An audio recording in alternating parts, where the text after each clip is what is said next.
नमस्ते, शुभ प्रभात। दैनिक जागरण के महत्वपूर्ण खबर में आप सभी का स्वागत है। आज हम बात करेंगे दैनिक जागरण की कुछ महत्वपूर्ण खबरों के बारे में। साथ ही उसके एक यूपीएससी जो पिछले विगत वर्ष पूछा गया प्रश्न है उसे भी सॉल्व करेंगे। याद रखिएगा, ये दैनिक जागरण का राष्ट्रीय संस्करण है, तो इसमें आप लोग को वही खबरें मिलेंगी जो आपके परीक्षा के पॉइंट व्यू से इंपॉर्टेंट होगी। तो आशा करती हूँ कि आप लोग को यह खबर अच्छी लगे। धन्यवाद। चलिए देखते हैं इसकी क्या खास खबर है, उन्हें एक एक करके देख लेते हैं। खबर की तरफ आगे बढ़ने से पहले हम प्रश्न को देखेंगे, उसके बाद हम खबरों को एक एक करके देख लेंगे। चलिए देखते हैं इसका प्रश्न क्या है। यह सिविल सेवा परीक्षा विगत 2011 का प्रश्न है। प्रश्न है, भारत में लाखों विकलांग लोगों का घर है, कानून के तहत उन्हें क्या लाभ मिलता है। तो नीचे कथन दिया है। पहला कथन है, सरकारी स्कूल में 18 साल की आयु तक मुफ्त पासपोर्ट शिक्षा। दूसरा कथन है, व्यवसाय स्थापित करने के लिए भूमि का अधिमान स्थान। तीसरा कथन है, सार्वजनिक धार्मिक स्थल। तो आप लोग को नीचे इसमें विकल्प दिए हैं, तो सही विकल्प चुने। पहला विकल्प है केवल एक, दूसरा है केवल 2 और 3, तो तीसरा है 1 और 3, चौथा 1, 2 और 3। तो आप लोगों से अनुरोध है कि आप लोग इसका आंसर कमेंट बॉक्स में जरूर बताएं। तो इस क्वेश्चन का पूर्ण एनालाइज हम वीडियो क्लास में जरूर करेंगे। अगर आप लोग को इसकी पूरी जानकारी चाहिए तो आप लोग वीडियो को लास्ट तक जरूर देखें। चलिए देखते हैं इसकी क्या खास खबरें हैं, हम उन्हें एक एक करके देख लेते हैं।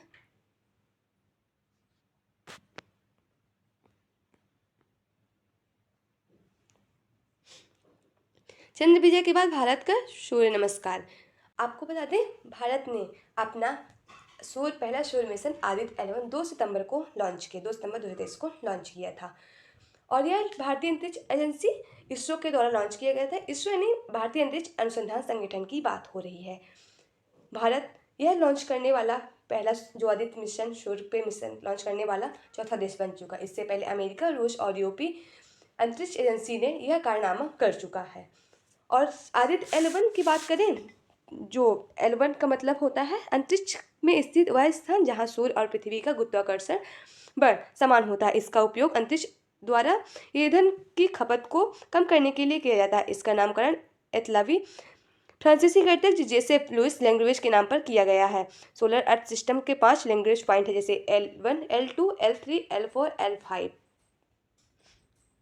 आदित्य 11 के पास सूर्य का अध्ययन करने के लिए आदित्य के पास 7 पेलोड है। मिशन के तहत सौर वायुमंडल, क्रोमोस्फेयर, फोटोस्फेयर और कोरोना का अध्ययन करेगा। अब आपको बता दें, इसका जो उद्देश्य है वो सौर मंडल के, क्रोमोस्फेयर और फोटोस्फेयर और कोरोना का अध्ययन करना है। सूर्य के अध्ययन के साथ अध्ययन के अन्य तारों के बारे में जानकारी भी मिल सकेगी। L1 की पृथ्वी की दूरी और पृथ्वी सूर्य के बीच की कुल दूरी लगभग 1% है। आपको बता दें, जो आदित्य 11 लैंग्वेज पॉइंट में पहुंचा है वह पृथ्वी से लगभग सूर्य की 15 लाख किलोमीटर दूरी पर स्थित पहुंचा है। और आपको बता दें, इसे लॉन्च करने के लिए रॉकेट PSLV 657 का उपयोग किया गया था।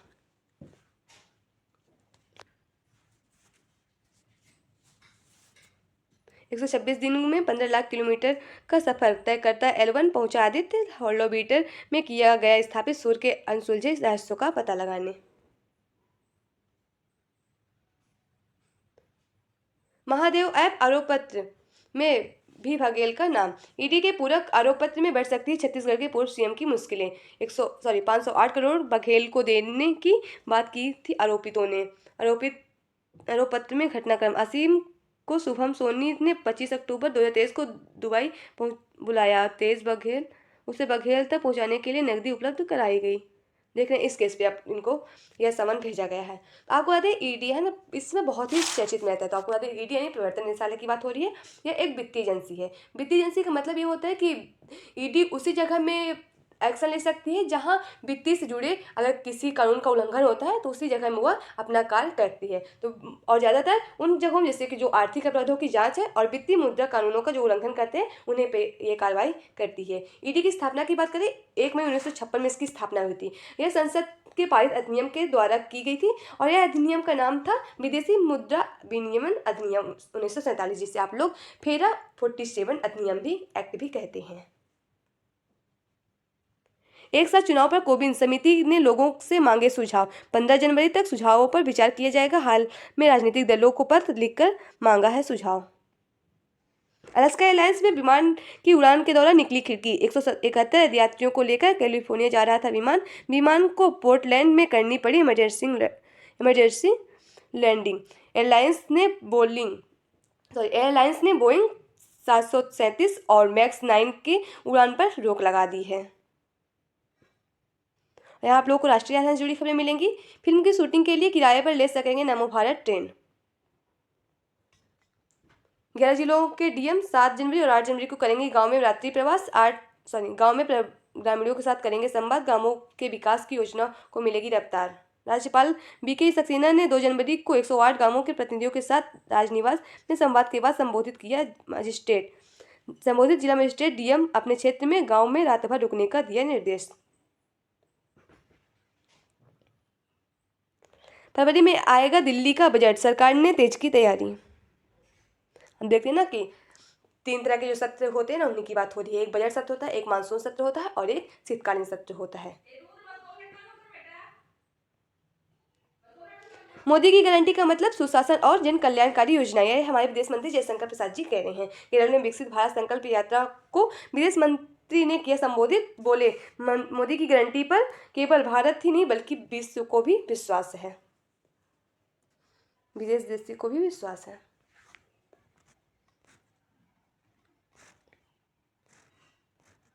और यहाँ आप लोग को राजनीति से जुड़ी खबरें मिलेंगी।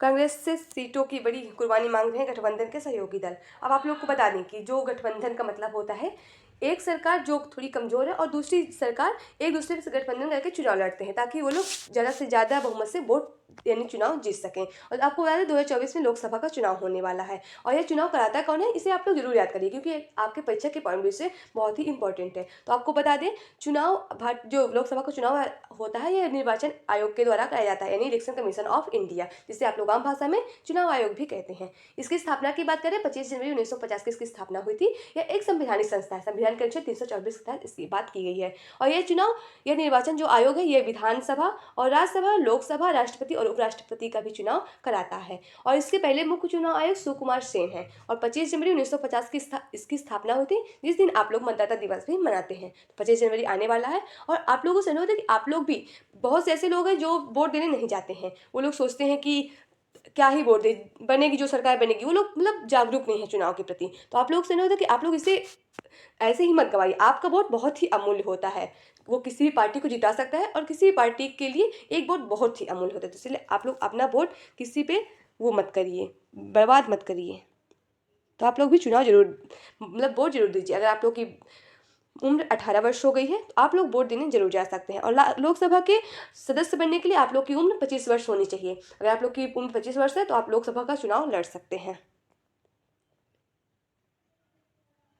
अब यहाँ देख रहे हैं कि 22 जनवरी को होने वाली है ना श्री राम लला की अयोध्या में प्राण प्रतिष्ठा, उसी की तैयारी चल रही है।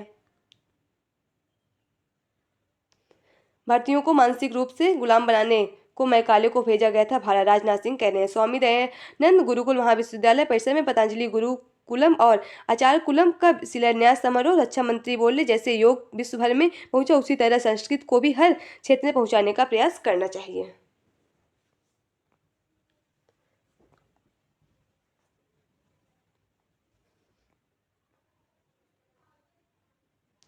एनआईए ने जब्त की लॉरेंस बिश्नोई गिरोह के सदस्य की 4 संपत्तियां। आपको बता दें एनआई की बात करें, एनआईए यानी एनआईए नेशनल इन्वेस्टिगेशन एजेंसी की बात हो रही है। सीबीआई सेंट्रल ब्यूरो इन्वेस्टिगेशन की बात होती है, जहाँ सीबीआई जांच करती है। वह एक खुफिया एजेंसी है भारत की, आप लोग को इतना पता होना चाहिए। यह आप लोग का संपादकीय पत्र है। यहाँ आप लोग को लिए प्रीलिम्स, मेंस, इंटरव्यू, अन्य प्रतियोगी परीक्षाओं से जुड़ी महत्वपूर्ण खबरें मिल जाएंगी। अगर आप लोग आंसर राइटिंग की तैयारी कर रहे हैं उसमें से आप लोग को कुछ महत्वपूर्ण उसमें आर्टिकल दिए जो आपके परीक्षा के पॉइंट व्यू से बहुत ही इंपॉर्टेंट है, जिससे आप लोग जरूर पढ़िए। यहाँ आप लोग को अध्यात्म से जुड़ी खबरें मिलेंगी, अगर आप लोग को इंटरेस्ट हो तो पढ़िए। 11 फोकस सेक्टरों की मदद से बढ़ेगा निर्यात। इन सेक्टरों को बढ़ावा देने के लिए भारत ने चीन की आयात पर कम होगी निर्भरता। 500 अरब डॉलर तक निर्यात ले जाने का लक्ष्य तय किया गया है। इन सेक्टरों का वर्ष 2030 तक है। चयनित सेक्टरों को सरकार की ओर से प्रोत्साहित देने के लिए मैन्युफैक्चरिंग को मिलेगा बढ़ावा। सेमीकंडक्टर निर्माण की पूरी चेन को घरेलू स्तर पर विकास करना चाहती है सरकार।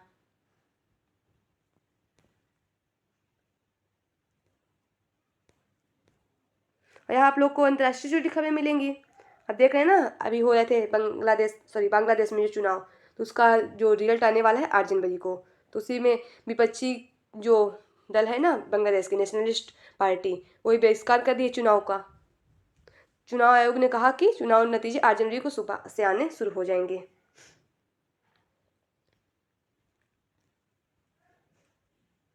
यहाँ आप लोग को खेल से जुड़ी खबरें मिलेंगी। ऑस्ट्रेलिया की पाक पर लगातार 17वीं जीत। आपको बता दें ऑस्ट्रेलिया और जो पाक में हो रहा था ना टेस्ट मैच, उसी की बात करें, ऑस्ट्रेलिया ने जीत उसमें पार की है, 3 क्लिप में किया पार जीत।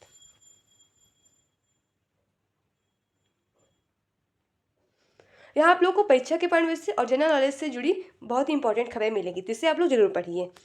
न्यूयॉर्क लंदन के बीच की गई पहली ट्रांस अटलांटिक टेलीफोन कॉल 1927 में आज ही के दिन पहली ट्रांस अटलांटिक फोन कॉल्स न्यूयॉर्क और लंदन के बीच की गई थी। वह कॉल अमेरिका की एटी कंपनी के अध्यक्ष वॉल्टर एस गिलोड और ब्रिटिश जनरल पोस्ट ऑफिस के प्रमुख सर एक्सविन के बीच हुई थी। उस समय 3 मिनट की कॉल का लागत $45 आई थी।